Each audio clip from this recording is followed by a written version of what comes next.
Shalom, bienvenidos a Vía Haftaj Israel, una frase hebrea que significa amarás a Israel.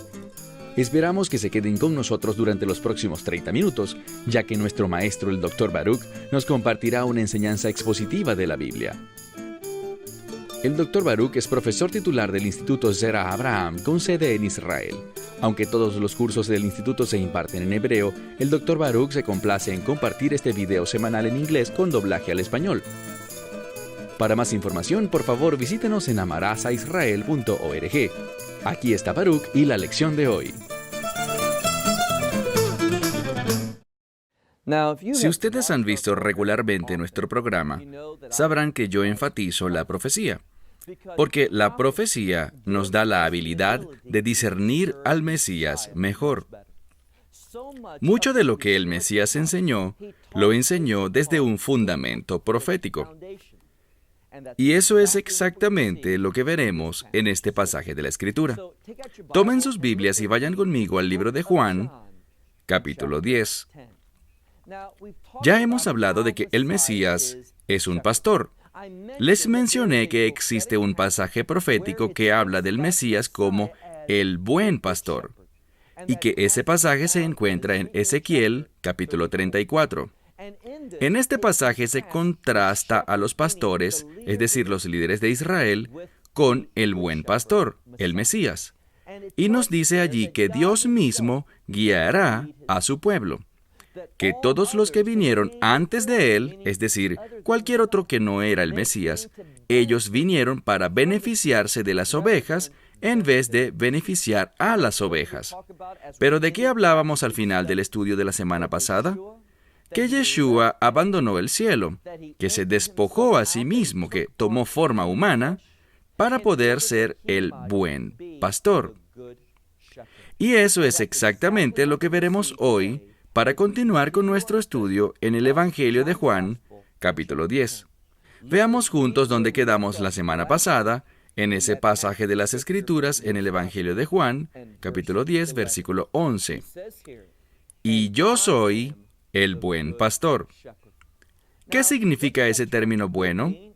Lo hemos hablado varias veces. Existe una conexión inherente entre ese término bíblico bueno y la voluntad de Dios.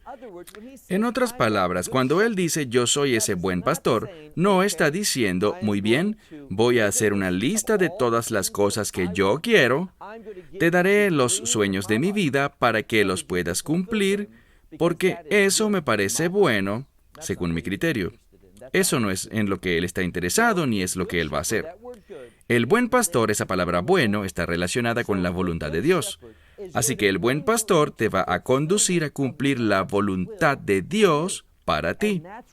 Y de allí es que el gozo, la paz y la confianza provienen. Dice aquí en el verso 11, yo soy el buen pastor. Y dice, el buen pastor hace algo. Su vida, ese término vida es la palabra en griego zoe. Existe una conexión entre el entendimiento correcto de la palabra zoe y nuestro mismo ser. Cuando dice, yo pondré mi zoe, usualmente dice vida, está diciendo que lo dará todo. ¿Por qué hace esto? ¿Por qué es que está esta palabra allí en vez de la palabra normal para vida? Es para decirnos que si el Mesías está dispuesto a darnos su mismo ser, a rendirlo todo, ¿cuánto más debemos responder nosotros haciendo lo mismo, entregándole todo lo que somos y poseemos? ¿A quién se lo estaremos entregando? No a un ladrón, no a un asaltante, no a uno que quiere venir a robar, matar y destruir, sino a aquel que quiere darnos vida abundante, no solo por una temporada, sino por toda la eternidad. En este pasaje lo que se resalta sobre el buen pastor es que Él no toma la vida de las ovejas para su beneficio, sino que da su vida por las ovejas. Una vez más, vemos el verso 11, y el buen pastor pone su vida, es decir, que la entrega, a favor de las ovejas. Eso nos habla de su enfoque. Todo su trabajo está basado en lo que al final será mejor para las ovejas. Él está completamente entregado, ha sido enviado a este mundo por el Padre para el beneficio de las ovejas. Entonces, ¿por qué es tan difícil que confiemos en Él? Cuando leemos la Escritura y vemos que eso es lo que necesitamos hacer, que ese es el camino que necesito hacer en mi vida, tratamos de evadirlo con la oración en vez de aceptar que eso es lo mejor para nosotros. Que Dios sabe lo que es mejor para su pueblo. Que el pastor, debido a que conoce a las ovejas, sabe lo que es mejor para ellas. Entonces, en este pasaje que encontramos, dice, yo soy el buen pastor que entrega su vida por las ovejas. Verso 12. Pero, esta palabra pero es una palabra de contraste. Porque está el pastor, pero también están en los campos los asalariados, gente que el pastor contrata para ayudarlo. Y son muy diferentes en cuanto a su enfoque. Son muy diferentes en propósito. Y lo digo porque vemos en el verso 12, el que es contratado, el asalariado, no es el pastor de las ovejas. Las ovejas no le pertenecen. Debido a eso, noten lo que pasa. Cuando él ve o percibe un lobo, una vez más, el Mesías quiere que recordemos que existe el peligro. Hay amenazas siempre presentes a nuestro alrededor. Tenemos un enemigo, así como existen lobos en los campos. Ellos vienen con un solo propósito: robar, matar y destruir. Y el pastor único, no así el asalariado, veamos bien este pasaje de la Escritura, dice, él percibe, él ve al lobo acercarse y lo que hace es abandonar a las ovejas. Él no se pone delante de ellas, él no las defiende, él simplemente está allí por el salario. Y él no va a arriesgar su vida defendiendo las ovejas por un salario, porque las ovejas no le pertenecen. Esta palabra que se usa para pertenecer nos muestra una relación cercana con la persona que es el propietario. ¿Cuál es esa relación? No es solo una relación financiera, sino que es una relación personal, porque esta palabra significa literalmente una vez fue propiedad de, y nos muestra esta conexión entre una persona y la cosa que es su propiedad, hay intimidad. Debido a que estas ovejas no son una vez propiedad de, es decir, del asalariado, él se comporta diferente y las abandona en un instante. A él no le importa lo que les vaya a pasar a ellas, porque solo está allí por la ganancia que puede recibir. ¿Qué aprendimos acerca del buen pastor? Él no está allí por lo que puede obtener, está allí por lo que va a dar. Está dispuesto a entregar y entregará su vida. Entonces vemos a este asalariado en el verso 12, cuando percibe que viene el lobo, abandona a las ovejas y huye. Y el lobo las atrapa y dispersa las ovejas. Ya no hay unidad. Bajo el cuidado de un asalariado, que es alguien que solo está por el dinero, se produce división de las ovejas. Podemos discernir de esto un principio muy importante, que aquellos que enseñan la palabra de Dios por lo que pueden recibir, por el salario, ellos asumen este llamado de compartir la verdad de Dios como un trabajo, una transacción económica. Yo enseño para poder obtener un salario. Bueno, esas personas no se comprometerán contigo.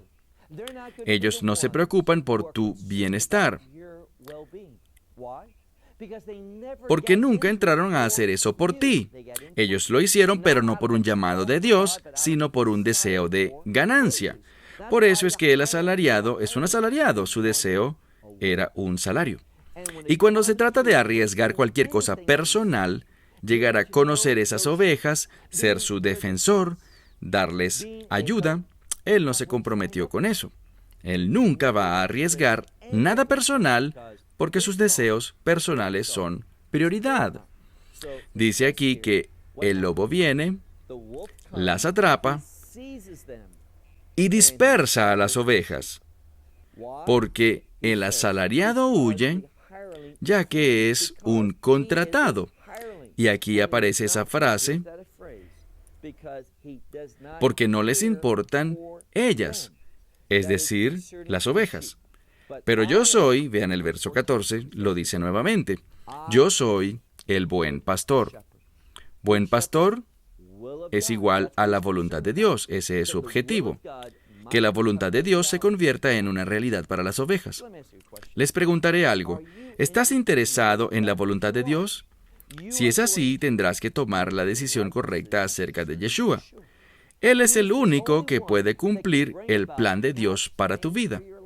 Así como las ovejas no pueden entrar al redil sin pasar por Yeshua, tú no podrás encontrar la voluntad de Dios sin que Él sea tu pastor, sin que Él te guíe.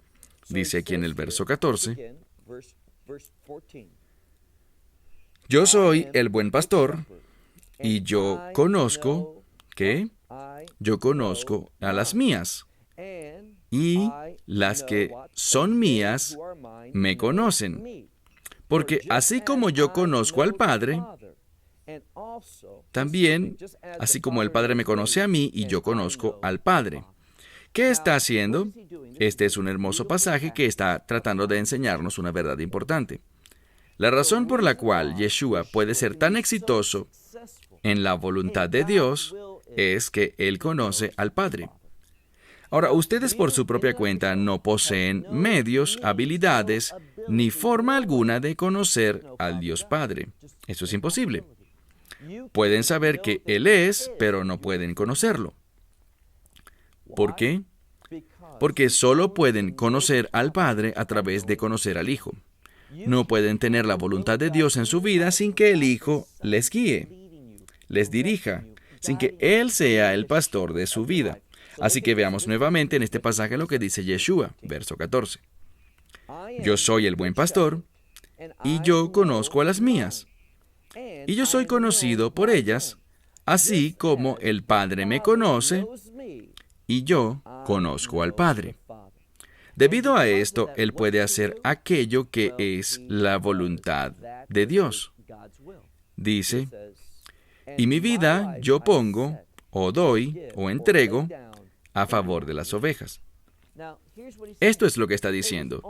Únicamente porque conoce al Padre es que pudo encontrar el propósito del Padre para su vida.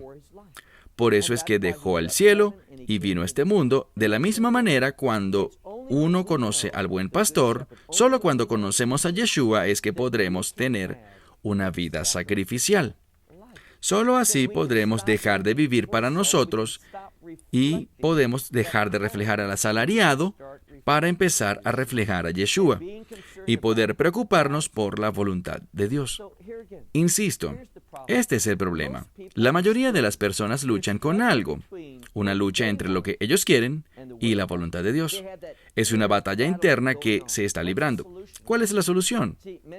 Mucha gente cree que deben esforzarse más, que deben desear hacer la voluntad de Dios, y así lo harán, pero no es así. Esos no son los medios para vivir una vida de obediencia. Una vida de obediencia tiene como base una cosa. ¿Qué trata de enseñarnos aquí? Un principio sencillo. Solo cuando conozco al buen pastor, en la misma manera en la que el Mesías dice, el Padre me conoce y yo lo conozco a Él, y yo pongo mi vida por mis ovejas. De la misma manera, Yeshua me conoce y yo puedo estar seguro de que conoce todas mis flaquezas, todas mis debilidades, todas mis dificultades, mis inseguridades y temores. ¿Qué hará Él? Si se lo permito, Él me guiará y Él me dará vida abundante, es decir, una vida de crecimiento, de madurez. Él va a hacer que yo crezca y que madure para ser exitosamente equipado para hacer la voluntad de Dios. Y es allí donde se encuentra todo el bien, todas las promesas de Dios, y deben entender una verdad bíblica muy importante. Existe una conexión entre la voluntad de Dios y las promesas de Dios. Es únicamente cuando estás en la voluntad de Dios que podrás recibir las promesas de Dios. Y debes entender otra cosa. existe un aspecto personal en las promesas de Dios. ¿Por qué lo digo?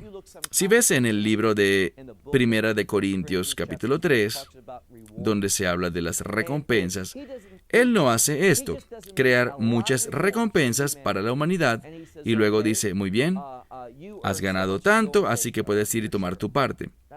Eso no es lo que encontramos, sino que existen recompensas personalizadas, porque las promesas de Dios han sido creadas pensando en ti.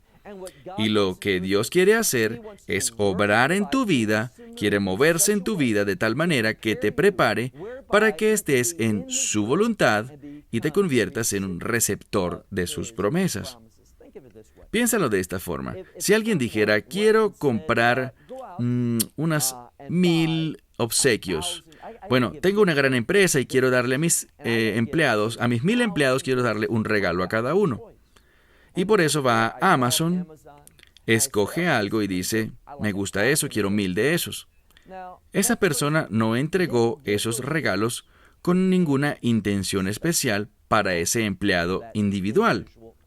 Los trató a todos por igual. Pero de esa manera no es como Dios trabaja. Las promesas de Dios son únicas. Son preparadas individualmente para cada persona. Así que vemos aquí en el verso 14, Yeshua dice, yo soy el buen pastor, y yo conozco a las mías, y yo soy conocido por las mías, así como el Padre me conoce, y yo conozco al Padre, y el resultado de esto es, y mi vida, es decir, soy la misma esencia de su ser, he dicho que entrego por las ovejas. Y dice, también tengo otras ovejas que no son de este redil. Esas también es necesario que las traiga. ¿De qué está hablando aquí? Bueno, no es un misterio. Vemos que su énfasis está en Israel. Todos a los que les ha hablado son judíos, pero debemos entender que el propósito de la existencia de Israel es ser bendición para los gentiles. Entonces, ¿qué va a hacer él? Aquí nos dice de cómo traerá a los gentiles a su redil. ¿Y cómo lo va a hacer? Bueno, de la misma manera. Él será su pastor. Por eso dice, tengo otras ovejas que no son de este redil. Y dice, a ellas también es necesario, recuerden esa palabra, es necesario en el sentido absoluto. Todo esto nos habla de la voluntad de Dios.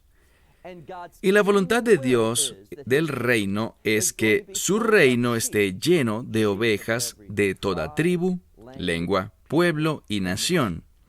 Entonces, aquí nos dice que se está entregando o enfocando en Israel porque Israel es clave para las naciones. Por eso dice, tengo ovejas que no son de este redil, y a ellas también es necesario que yo las traiga. Y estas, mi voz, ellas escuchan, para que ellas sean, me gusta esto, para que ellas sean un solo rebaño y un solo pastor. Si observan aquí, verán algo muy singular en el lenguaje bíblico. ¿Recuerdan que hablamos hace una semana sobre aquel hombre que nació ciego y obtuvo la vista? Y recuerdan que hablamos de una palabra, un pronombre demostrativo, que era usado para él y para Yeshua? Una misma palabra para representar unidad. Cuando vemos este pasaje de la Escritura, únicamente el griego podemos ver esto. Si miran, por ejemplo, el verso 16 al final, está hablando de su voluntad y dice, y habrá un rebaño y un pastor. Ahora, rebaño está en femenino y la palabra pastor está en masculino. Pero si ven el griego, es la misma palabra. La única manera en que sabemos que debemos traducirla como rebaño y la siguiente como pastor es por el artículo definido. Una vez es femenino y la otra es masculino. ¿Cuál es el propósito de esto? ¿Usar la misma palabra para hablar del rebaño y del pastor? Muy sencillo. es para mostrarnos la intimidad, la unidad con el pastor. Eso es lo que trata de decirnos. Hay unidad, hay unión entre las ovejas y el pastor. Dice en el versículo 17, por eso el Padre me ama. Dios nos ama, pero la pregunta es si nosotros vamos a ser recipientes de ese amor. Este es el principio bíblico. Es debido a que el Mesías se rinde a su Padre Celestial que se convierte en un recipiente, eso es lo que la Escritura dice, del amor de Dios. Y esa misma verdad es para nosotros. Dios te ama perfectamente, pero solo podrás ser un recipiente de ese amor cuando tu vida comience a rendirse a su voluntad. ¿Recuerdan que existe una conexión entre la voluntad de Dios y las promesas de Dios? Bueno, también existe una conexión entre la voluntad de Dios y el amor de Dios. Leemos entonces en este pasaje, por esto, es un resultado directo de por esto, mi Padre me ama porque yo he puesto mi vida otra vez por las ovejas. Dice, yo pongo mi vida para luego volverla a tomar. ¿A qué hace referencia esto? Obviamente a la resurrección. De hecho, es sorprendente la cantidad de veces que aparecen claves, indicios que apuntan a la resurrección en el pasaje. Porque el Mesías no está preocupado por entregar su vida. Si ese fuese el final, si tu vida te condujera al final de toda existencia, la muerte sería algo trágico. Por eso la gente ve la muerte como algo trágico. Se lamentan y hacen luto y sienten miedo de ella. Conozco a un hombre que supuestamente era un servidor de Dios y descubrió que tenía cáncer. ¿Y qué hizo? Abandonó su llamado. Era un cáncer terminal. Los doctores dijeron que no había esperanza. Él pudo haber hecho lo que deberíamos hacer y es orar: Dios, si quieres sanarme, sáname. Así como Ezequías, podemos orar por sanidad. Pero si no, eso también está bien, porque estar ausente del cuerpo es estar presente con el Señor. Pero ¿qué hizo esta persona? Tomó los ahorros de toda su vida y comenzó a buscar en diferentes lugares alrededor del mundo, gastando miles y miles de dólares, porque siempre hay médicos dispuestos a tomar dinero. Visitó diferentes países, consultó varios médicos, distintos tratamientos, tratando de preservar su vida, aferrándose a su vida por el mayor tiempo posible. Pero Yeshua dijo, yo entrego mi vida. ¿Por qué? Porque tengo la autoridad para tomarla de nuevo. Eso es poder. ¿Qué tipo de poder? Es el poder de la resurrección. Y solo a través del Mesías es que cada uno de nosotros recibe ese poder de resurrección. Por eso no necesitamos temer a la muerte, pero podemos abrazar la muerte porque simplemente es una transición. Por eso Yeshua, para enseñarnos esto, dice en el verso 17 al final, el Padre me ama porque yo entrego mi vida para poder tomarla nuevamente. Nadie me quita la vida, es decir, que Él no es la víctima aquí. Él entrega su vida y dice, también la rindo por mi voluntad y tengo el poder. La palabra en griego es exousia, es la palabra para poder o autoridad. Es el poder y autoridad de resurrección que nos otorga la resurrección, que dice, tengo la autoridad de levantarla nuevamente, de tomarla de nuevo, y la autoridad, dice, de entregarla y la autoridad de tomarla de nuevo, dice, porque este es el mandamiento que recibí de mi Padre. Es tan importante que observemos esa palabra al final del verso 18. Este es el mandamiento que recibí de mi Padre. ¿Por qué eso es importante?